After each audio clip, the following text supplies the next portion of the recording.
రామ హరే రామ రామ రామ హరే హరే గోవింద గోవింద.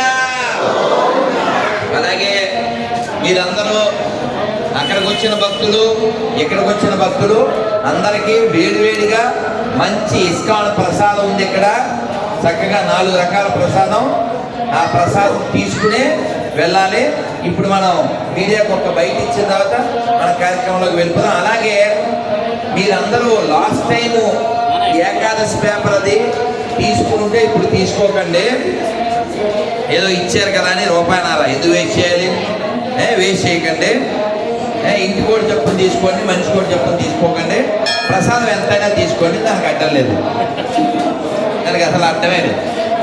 చెప్పినాయన ఏంటి ఇది? అదే మొన్నే కదా, నేను వెళ్ళే రోజే కదా. లోకలంటే కేకలు, వెళ్ళొస్తే మేకులు అన్నీ అతను ఆ రోజు వచ్చేది అన్న.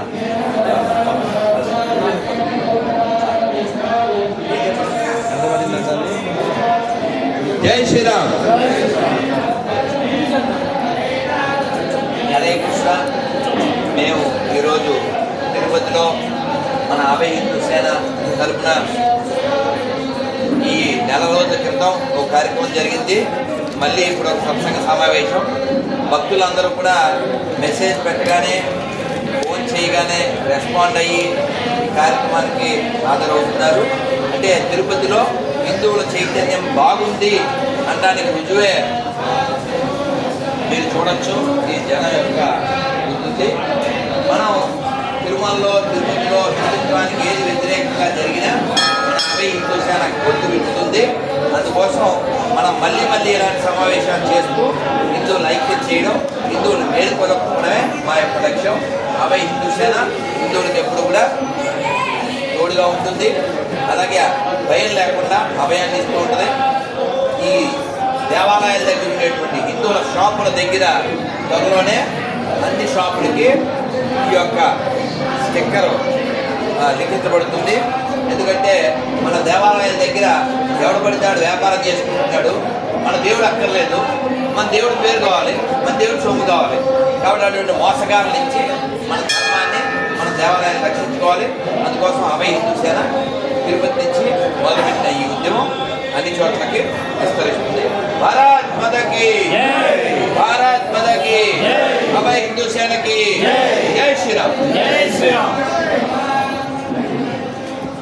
నన్ను అందరూ ఒక్కసారి గట్టిగా 2 చేతులు పైకెత్తి హరే కృష్ణ హరే కృష్ణ కృష్ణ కృష్ణ హరే హరే హరే రామ హరే రామ రామ రామ హరే హరే.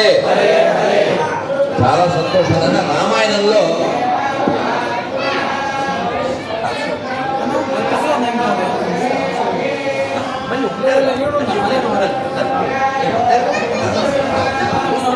మనకి రామాయణంలో ఒక విషయం చెప్పాలనుకుంటున్నాను. రాముడు ఆ విల్లు విరుస్తాడు, మనందరికీ తెలుసు.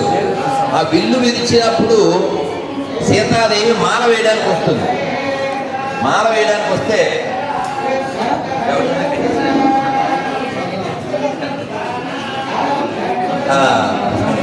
ఫ్యాన్సీ ఏడిచి ఆల్రెడీ అక్కడ తిక్క, ఇక్కడ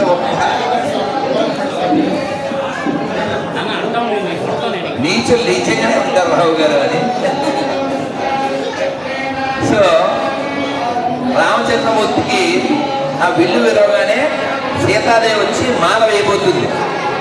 మాల వేయబోతే అది మెడ వంచడం, మెడ ఇలా వంచాలి కదా మాల వేయాలంటే. ఆవిడ విశ్వామిత్రుల వైపు చూస్తుంది. ఏమిటి ఇప్పుడు వచ్చావు? అది చూడలేదన్నమాట. ఏమిటి ఈవిడ మాల వేయాలి కదా, ఈవిడ తల వంచకపోతే ఎలాగండి, ఏం శిష్యుడండి అని సీతాదేవి చూస్తుంది. చూస్తే రాములు వారే చెప్తారు, నేను విల్లు విరిచింది పెళ్లి కోసం కాదండి, క్షత్రియుడిని కాబట్టి వినపడదు, ఏం చేయలేం, ఛార్జింగ్ లేదు. బిల్లు విరిచింది పెళ్లి కోసం కాదు, ముందుకు పంపించి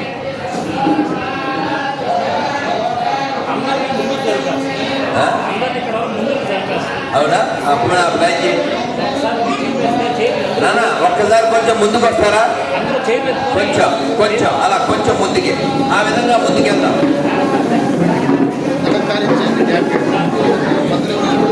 ఆ విధంగా ముందుకెళ్దామా?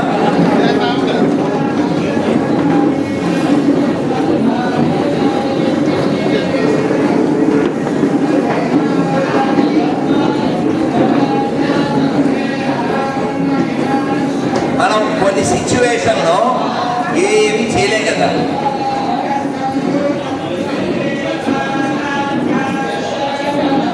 స్పృహ లేదు. మీకు తెలుసా, మన దేశం ఎప్పుడు ఓడిపోయినా మనం ఏమనుకుంటాం, ఫ్రెంచ్ వాళ్ళు, డచ్ వాళ్ళు, బ్రిటిష్ వాళ్ళు, మొఘలులో, గూడులో, సెగ్గులో ఎవరో మన దేశాన్ని నాశనం చేశారు అనుకుంటాం. కానీ వాళ్ళు నాశనం చేయడానికి సపోర్ట్ చేసింది ఎవరు? లోపలే కదా. ఏది బతకడం కోసం మనం పనిచేస్తున్నాం, ఏది బతికించడం కోసం మన సమయాన్ని, శక్తిని ఇస్తున్నాం, అది గ్రహించవలసిన వాళ్ళు గ్రహించట్లే. అది గ్రహించవలసిన వాళ్ళు గ్రహించట్లేదు. వేదం బతకాలి. ఎలా బతుకుతుంది? దేవాలయాలు ఉంటే బతుకుతుంది. దేవాలయం ఎలా బతుకుతుంది?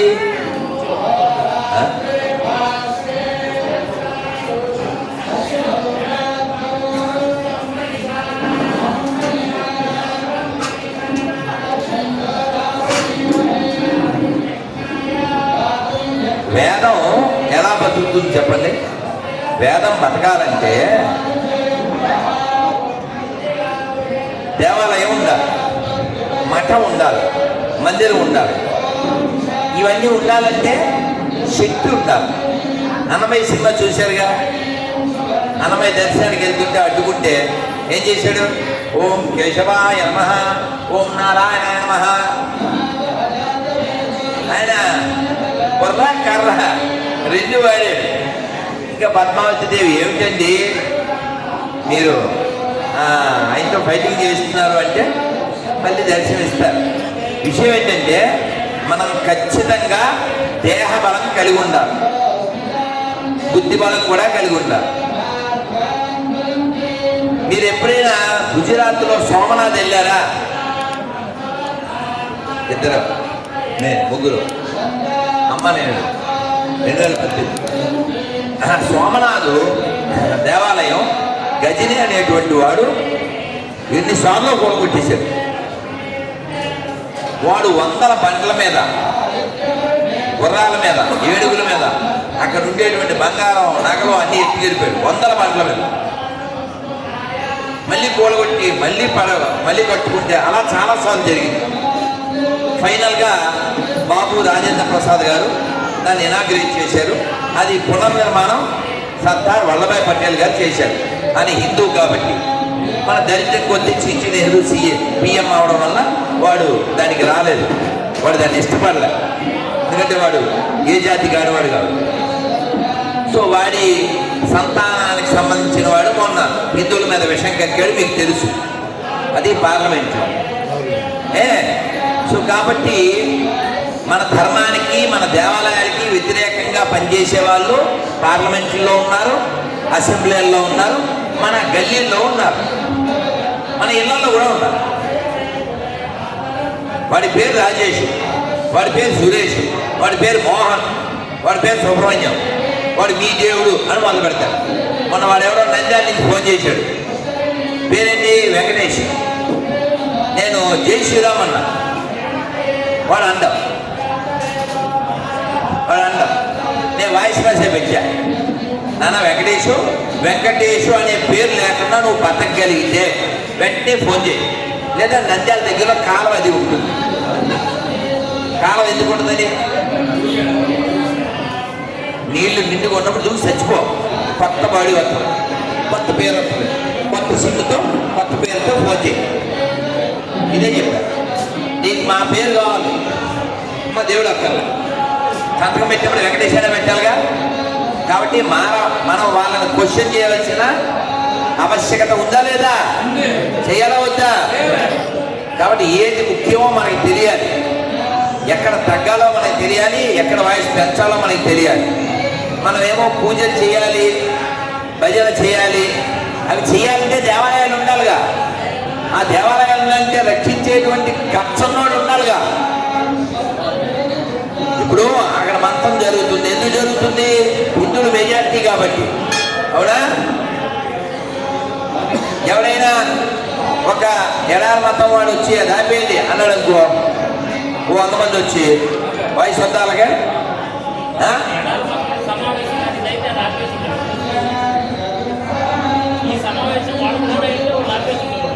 గురువంతి ఏమంటారన్నా, ఈ సమావేశం గొర్రెల సమావేశం అయితే మనం లాపేసి ఉండేవాళ్ళు. సో కాబట్టి మనకి ఏది ముఖ్యమో, ఏది ఎప్పుడు చేయాలి, దేశ ధర్మాలను ఎలా కాపాడుకోవాలి, ఈ స్పృహ కావాలి. మనం ఆ మంత్రం యొక్క అర్థం తెలిస్తే, ఆ శివుడిని ఏమని వాళ్ళు భావిస్తున్నారో పూజిస్తున్నారో తెలిస్తే మనలో భక్తి కలుగుతుంది.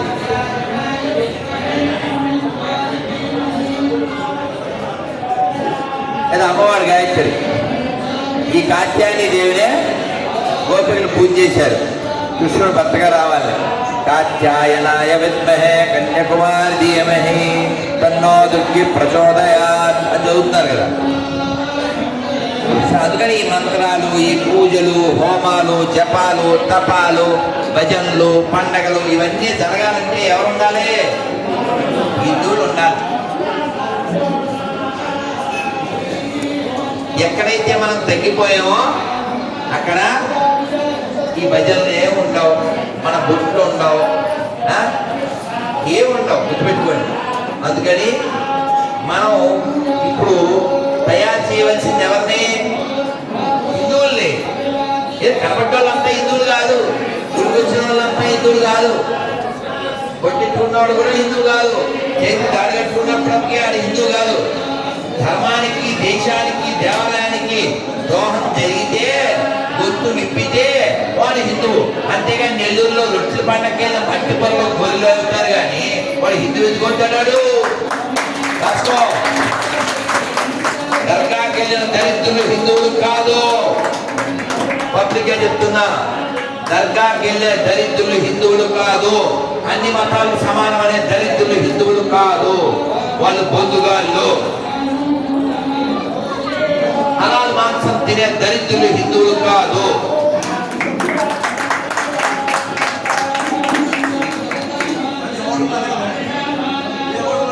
అది వాళ్ళ తప్పు కాదు కదా, నీకు సిగ్గులేదని చెప్పు. నువ్వు కాదు, నేను నిన్నట్లే. హిందువుడు వాడు అడుగుతాడు, అలా మాంసం ఉందా అంటే చెప్పేది హిందువులే. నేను చెప్పేది హిందువులే. హిందువులకి ఏం పని కాదు, అది ఉమ్మేసింది నీకెందుకు? కాబట్టి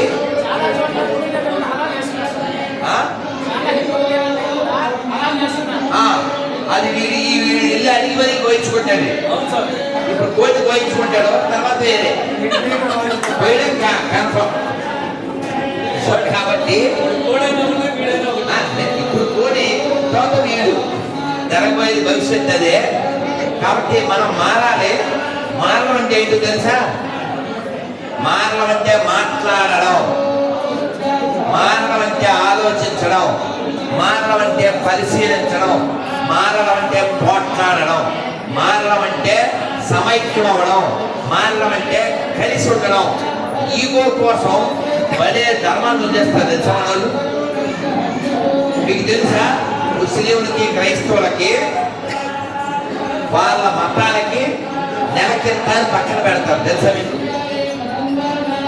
కానీ మన దేవాలయాల్లో డబ్బులు వస్తే చాలు, ధర్మం, దేవుడు అన్ని పక్కకి వెళ్ళిపోయి ఆ డబ్బులు ఎలా మింగేయాలనుకుంటారు. నా కోరిక ఏమిటంటే ప్రతి దేవాలయం దగ్గర గురువు ఇలా చేసావు కదా, ఇదే సైజులో మళ్ళీ ఇంకోటి చేయి.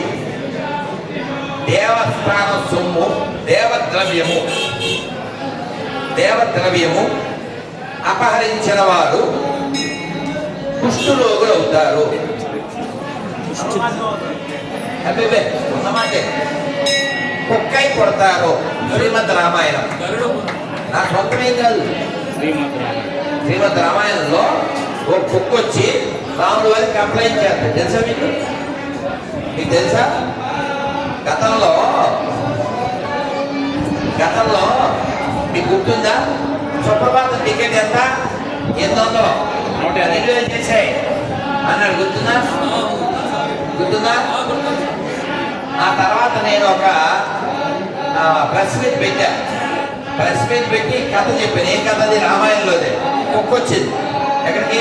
రావణ వారి దగ్గరికి. గంట కొట్టింది. లక్ష్మణుడు తలుపు తీశాడు. దాని పాపం నన్ను అలా చేయొద్దు, దానికి చెవి దెబ్బ తగిలింది, ఎడం చెవి దెబ్బ తగిలిందండి. లక్ష్మణుడు దానికి ఫస్ట్ ఎయిడ్ చేయించి కుర్చీలో కూర్చోబెట్టి ఏమైందని అడిగాడు. 11,000 సంవత్సరాల్లో అసలు ఎవరు కంప్లైంటే చేయలే. కుక్క ఒకటే వచ్చింది. అది కూడా రాముడు వారు అవతారం క్లోజ్ అయ్యే ముందు. ఏమిటంటే నన్ను వాడెవడో ఆ మంగళం రోడ్లో పడుకుంటే తన్నాడు అని చెప్పింది. ఎవడాడు అని పంపించి తెప్పించారు. వాడిని నిలబెట్టారు, దీన్ని కూర్చోబెట్టారు. ఏమిటి చెప్పన్నా? నేను పడుకున్నానండి మంగళంలో, ప్రశాంతంగా పడుకుంటే వీడు వచ్చి తన్నాడు, ఏం చేయమంటావు అని అడిగారు రాముడు గారు. అడిగితే ఈ కుక్క చెప్పింది, వీడిని ఏదన్నా టీటీడీలో కానీ లేదా ఏదన్నా పెద్ద టెంపుల్లో వీడిని చైర్మన్ కింద పెట్టండి అన్న. రాముడు గారు పాపం ఆశ్చర్యపోయారు. నువ్వు శిక్ష ఏమంటున్నావా? దానికి నామినేటెడ్ పోస్ట్ ఇమ్మంటున్నావు ఏంటిది? మాకు అర్థం కాలేదు అన్నారు రాముడు గారు. అంటే అప్పుడు ఆ కుక్క చెప్పింది. ఏం చెప్పిందంటే, గత జనంలో నేను కూడా టెంపుల్ చేయదండి, స్వామివారి సొమ్ము తినబట్టి కుక్క అయి పుట్టాను. ఈయన కూడా టెంపుల్ చైర్మన్ బోర్డు మెంబర్ చేస్తే ఈడు తినపోతాడా, కుక్క అయి పుట్టపోతాడా, రోడ్డు పక్కన పడుకోపోతాడా, వీడిని ఎవరో అక్కడ పట్టపోతాడా?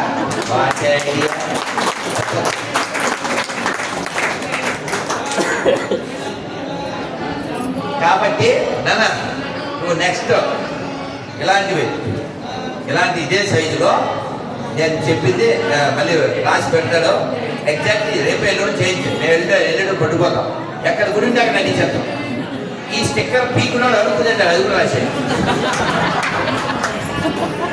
అవేదా అది కింద చిన్నగా మర్చిపోద్దు. ఈ స్టిక్కర్ ఎవరైనా పీకడం కుటుంబంతో సహా కుక్కే పడతాడు. అట్లే ఎందుకంటే దొంగలు పీకెత్తారుగా. ఇప్పుడు దొంగ ఊరుకుంటాడా?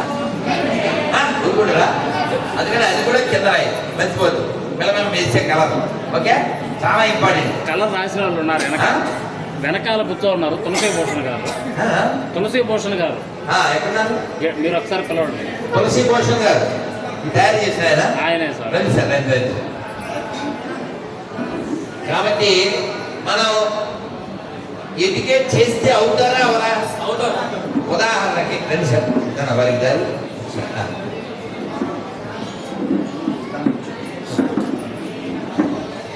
తులసి భూషణ్ గారు ఎవరో నాకు పరిచయం లేదు, కానీ గురుమూర్తి చెప్పాడు. ఇవి తయారు చేయడమే కాకుండా ఇది ఫ్లెక్సీ బయట ఇగో మన కోట్స్ ఇవన్నీ కూడా చేసి అర్ధరాత్రి అయినా సరే దేశం కోసం, ధర్మం కోసం ఒక్క ఫోన్ చేయండి, నేను వెంటనే స్పందిస్తాను. సో ధర్మం కోసం ఇలా నిలబడితే ఏమవుతుంది చెప్పండి? చేసే వాళ్ళకి అమ్మయ్యా ఇంకా మన వాళ్ళు ఉన్నారు అని ఒక ధైర్యం వస్తుంది కదా. చాలా చాలా సంతోషం సార్. మీరు ఇలాగే 10 కాలాల పాటు చేయాలి. ఇలా మీకు భారత్ మాతా కీ జై శ్రీరామ్.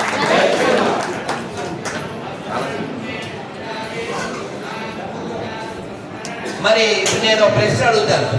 అడగనా?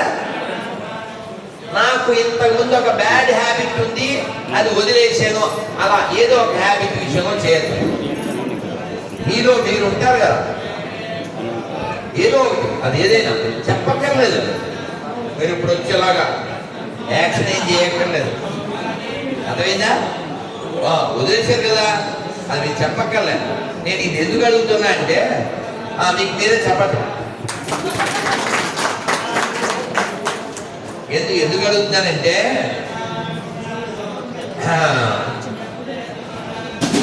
మొన్న 2 రోజులు, ఒక 2-3 రోజులు మాకు ఒక అబ్బాయి ఉన్నాడు.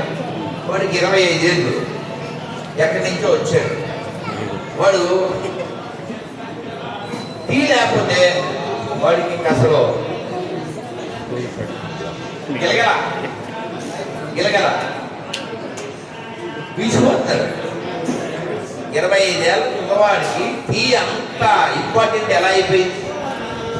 వాడికి చెప్పాను, నువ్వు టీ తాగో గేట్ అవతలకి వెళ్ళిపోతావు అని చెప్పి.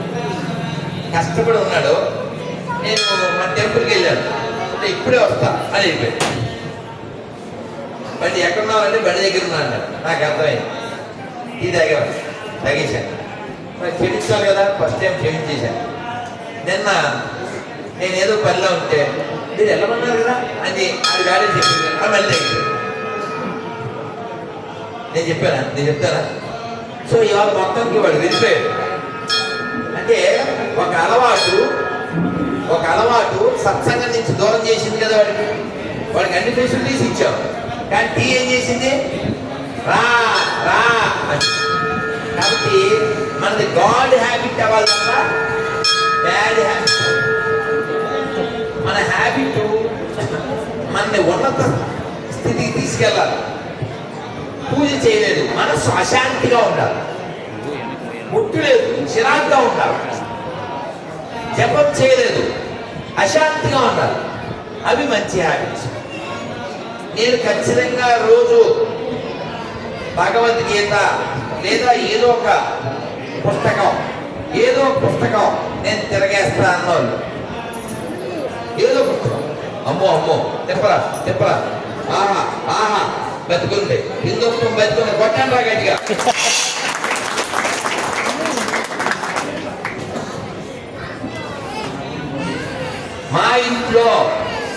మా ఇంట్లో భగవద్గీత ఉంది అన్న చేస్తూ అమ్మో తిప్పరాలైనా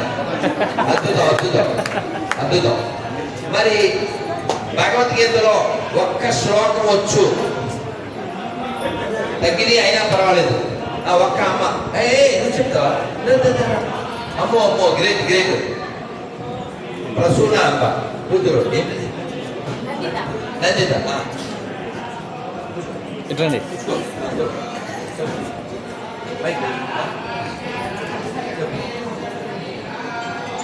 చెప్పు, శ్లోకం చెప్పు, గట్టిగా చెప్పు. బుక్ పాస్ చేస్తున్నాం జనాల్లో అడగా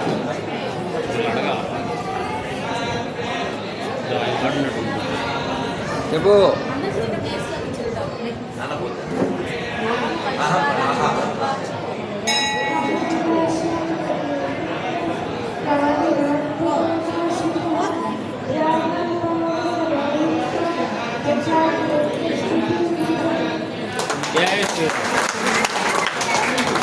వెరీ గుడ్.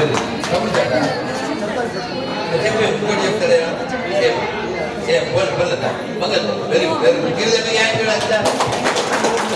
గట్టిగా చెప్పాలా, మైక్ దగ్గర ఆడో చెప్తాడా? ఒక శ్లోకం చెప్పాడు స్వామి. అవునా అదొచ్చి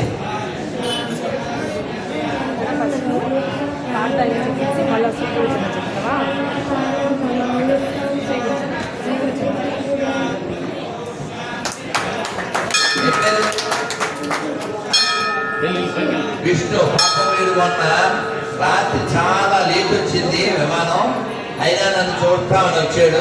నేను రాగానే పాపం పట్టుకుని తలుపు తీశాడు. పాపం వాడు ఎంత సీట్లో కూర్చున్నాడు. నేను ఇంకెక్క మాట్లాడదాం అనుకున్నా, కలప కొద్దీ ఫోన్ వచ్చింది. అది అయ్యేసరికి వీడు మామా ఇది కోమా, వాడితో మాట్లాడనే లేదు. స్నాప్ తీసాను, మరి ఇలాగా భోజనం తినేటప్పుడు నేను మంత్రం చెప్పుకునే తింటాను అన్నం చేద్దానమ్మా. Very very good. మీ అందరికి మిగిలిన తప్పుడు కొట్టండి. ఎవరికైతే మంత్రం చెప్పి తినడం అలవాటు లేదో వాళ్ళు ఇవాళ నుంచి నేర్చుకోండి. ఏ శ్లోకం చెప్తే బాగుంటుంది, నేను 3-4 సలహాలు ఇస్తాను, మీరు ఏదైనా ఫాలో అవ్వాలి. నేను చిన్నప్పటి నుంచి 3-4 నేర్చుకున్నా, అందులో స్టాండర్డ్గా ఒకటి ఫిక్స్ అయ్యాను. ఒకటి చెప్తాను, మీకు ఈజీగా ఉండేది, యాక్సెసిబుల్. చెప్పండి. అన్నపూర్ణే అన్నపూర్ణే సదాపూర్ణే సదాపూర్ణే శంకర శంకర ప్రాణవల్లభే ప్రాణవల్లభే జ్ఞాన వైరాగ్య సిద్ధ్యర్థం భిక్షా దేహీ చ పార్వతీ.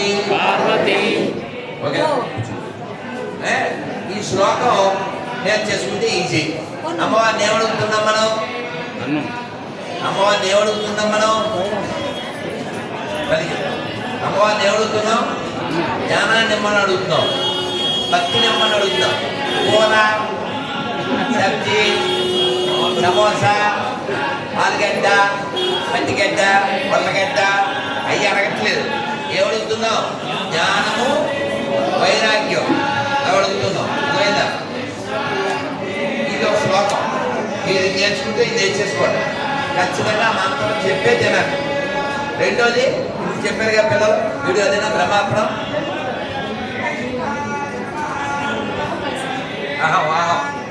వైష్ణవ్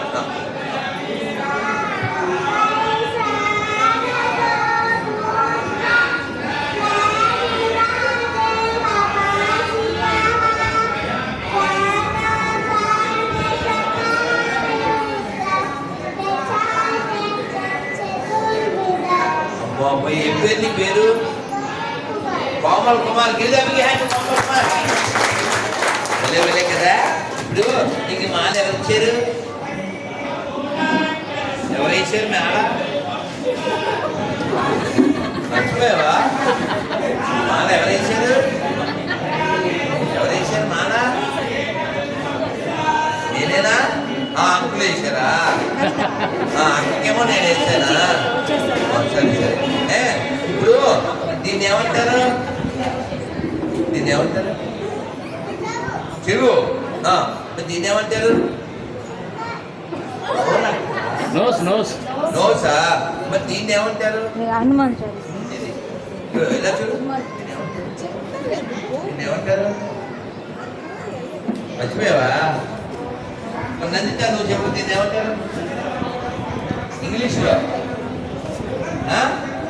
ఇదేమో నెక్కో, మెల్లో మాలయ్యగా వచ్చింది లుక్కు, త్వరలో వస్తుంది లక్కు, చూసే వాళ్ళ కిక్కు, కృష్ణే మనకి దిక్కు, ఆయనకే నువ్వు మొక్కు, అమ్మ పెట్టేవాడు మెక్కు, ఆ తర్వాత మంచం ఎక్కు, మర్చిపోతే సిక్కు, అయిపోతే బుక్కు, పెట్టుకో టిక్కు, ఇది నోట్ బుక్కు.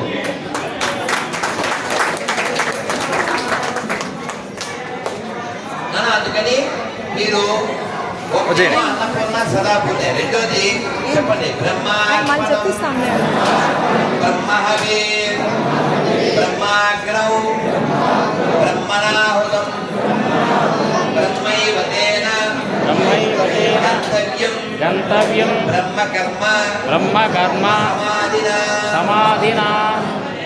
ఇది ఒకటి ఈజీగా ఒక్కొక్క శ్లోకం అదో ఇదో ఏదో ఒకటి చేసేసుకోండి.